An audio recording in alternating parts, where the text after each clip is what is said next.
If you have been struggling to get sales from your design work or understanding what you really need to do to make money, I have the workshop for you. On September 23rd, I'm hosting my first ever Profitable Designer Workshop. This 1-day, 3-hour workshop is only $97, but I have a discount for all my podcast listeners. Go to carinagardnercourses.com/profit and put in the code podcast for $50 off. I can't wait to see you more profitable. Welcome to the Make and Design Podcast. I'm your host, Carina Gardner. On this podcast, we're unraveling the everyday joys and dilemmas of design, making, and business. For makers who want to be designers and for designers who are makers, this is your inside scoop to help you grow your business and bring more creativity to your life. Today, I have been thinking about deadlines. Why? Because I've been under the gun and trying to finish a deadline. And I thought about how very often as designers, we actually don't have very many deadlines. So I thought we would touch on that today and talk about why you need deadlines. So deadlines imposed by other people, and why you need to create some internal deadlines for yourself, because that will make you move faster and build your career faster as a designer. Okay, so let's talk about both of those aspects. First, I'll tell you guys what I've been under the gun for. So fabric very traditionally does not have a deadline. You have to do a self-imposed deadline. So this is why there are so many big gaps between my fabric lines, because when I get really busy, I just don't get to it, and then I don't self-impose a deadline. Well, it so happens the fabric line I am currently working on has a deadline, which rarely happens, and it's because it's seasonal. And last night, literally at the time of taping this I never do this, but yesterday around 1:00, I started the master for this particular line. And I was like, I cannot believe I just waited until the very end to just start the master. But I was like, you know what? Like, you never know if you're going to get a fabric line. It doesn't matter that I've been doing this for 14 years. The truth is, you never know when a line is going to be rejected. Many lines are rejected. But I just said, you know what? I'm going to put together the master, because I know exactly, if I didn't know exactly what the master needed to be, I probably wouldn't have done this. But it had been in my head for 2 months, like I knew what the line was going to be. And so since it was in my head, it came faster, right? When we have clarity, it just comes so much faster. So I had clarity on what the line was supposed to be. It was just execution. So I worked on it probably from 1 until 5, picked up kids, all the stuff, and then got back to it at 6 and did it until it was probably 9. I like to go to bed at 9, but I was like, I need to finish most of this out. Okay, did I finish it? No, I did not. But I got the base of it done. And my goal is actually today to just like add a few more pieces to it and then send it over, just see what they think. Because if they reject it, the worst that, for me was the time. I'm just like, okay, I'm out that time.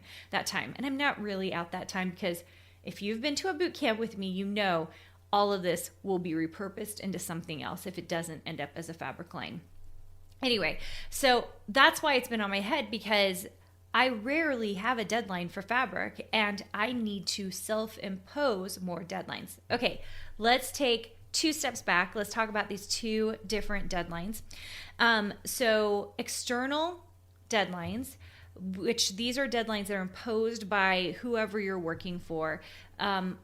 They are awesome. I love them. It tends to pull the priorities to the top, which, by the way, at the time of recording this, I'm just about to release with Megan Sumrell a new class. So be watching for that. That's coming out March 1st.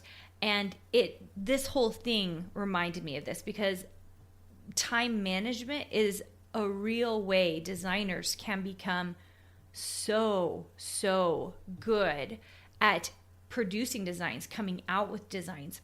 But if we aren't managing our time correctly, then it can become a really big problem.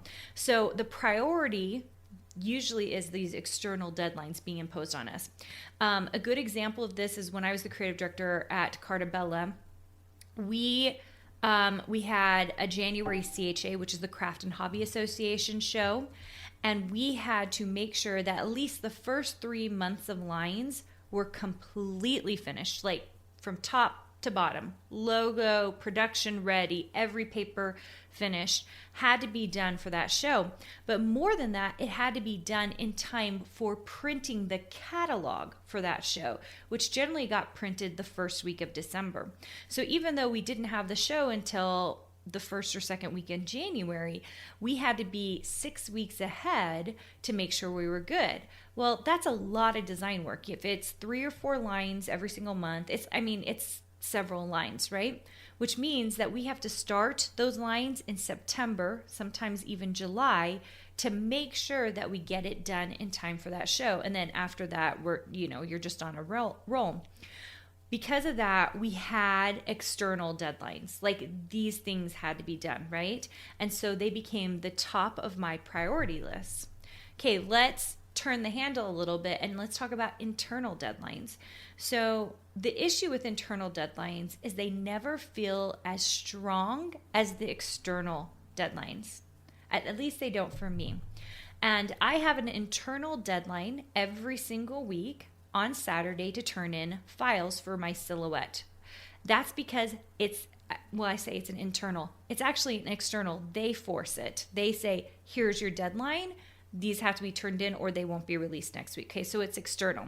But internally, I use that same deadline for every other shop that I currently design for. So if I produce 10 designs that week for maybe my silhouette shop, then I make sure that that same Saturday is an internal deadline, usually for at least one other shop out there. And if you're in Design Suite and you have questions about this, please ask me about it, because it is very difficult to be running multiple shops at a single time, okay? I have lots and lots of shops. Guess what? I'm not working in all of those shops at the same time. I'm very, very specifically handpicking which 1 or 2 shops I'm working on at that time to see what's going on trend-wise and see what is bringing in the most money. And then I'm letting all the rest of the shops bring me residual income, okay? This is something I talk about in boot camp. It's something I talk about in Design Suite. So if you're feeling run down, you're like, oh, I can't keep track of all 10 shops I'm in, 5 shops I'm in, 3 shops I'm in, that's okay. No one's expecting you to, okay? No one's expecting you to. I can really only manage 1, maybe 2 every single week, okay? But I have to impose those internal deadlines to make it happen. So what's my suggestion on this? Be consistent. Choose a day of the week. For me, it's Saturday. I know that sounds weird, but one of my main design days is Friday. I try to hold that day for designing. And because I do that, usually a lot of my stuff is ready to go Saturday morning. So Saturday morning, right now it's cold outside, so I'm not running, but I usually go for a run. Sometimes before that run, I will just sit down. I'll do all my submissions to my shops that I'm worried about that week. Takes me about an hour, run all the submissions, and then I go for my run. And that building that habit, we're still early in the year, but building those habits will really help you make sure that you are turning in the designs that need to be turned in. Now, I'm not worried for you once you get a contract, right? Because you're going to have that external deadline. But what I am worried about that I see very, very often, and if you're in my program and we're pushing sell some digital stuff so that we can get some residual income while we're getting the contracts, one of the things I see over and over and over again is the inability to set these internal deadlines. And yours does not have to be Saturday. Maybe it's Friday. Maybe it's Wednesday. Maybe it's Monday. I don't care. Just make it a habit that is the day, no matter how many designs you have. Maybe you only have 1. Maybe you have 20. That is the day you turn things in. You don't design that day. I rarely design on Saturday. I'm just turning them in. It's just a turn in day. So whatever's ready to go, that gets pushed out the door. Okay? Hopefully this is helpful for you. And by the way, if you have not come and joined me for any of my current programs, we have a ton of new programs this year. I would love to see you. And once again, this is now it's internal deadlines for me because that is what we've been working on. We have a boot camp coming up in the next couple of weeks. I would love to see you there. We have a brand new series called Accelerated Designer Workshop. This is it's such a cool series, you guys. I do a workshop every single month, once a month. And so you can come to a single workshop, just pay for a single workshop, which is only $67, or you can pay for the entire year and get an all access pass, and it has a replay. It's phenomenal. So just because you're listening to this in February, March, April, doesn't mean you can't still get the all access pass and be able to start at workshop number 1. Okay. I think it's invaluable. I literally built it for my Design Suite members because I was thinking about them and what I see them going through right now as they are learning to design and what I can do to help them become better. Okay. And then the last thing is we have an Illustrator Whiz workshop series. We have the very first one is available now as a replay. It's basically a course and it is for beginners. So if you are getting started in Illustrator, it's really tough for you, this is going to really help you out so much. This is a beginning skill level type course. So I hope you enjoy that. I hope you got a lot out of this and that you are personally building some deadlines for yourself so that you can be putting your designs out in the world and that you're not just sitting on them. All right, guys, can't wait to talk to you soon. Hey, did you know that you can visit me at makeanddesign.com to learn more about this podcast and join my VIP group for weekly freebies? I can't wait to see you there.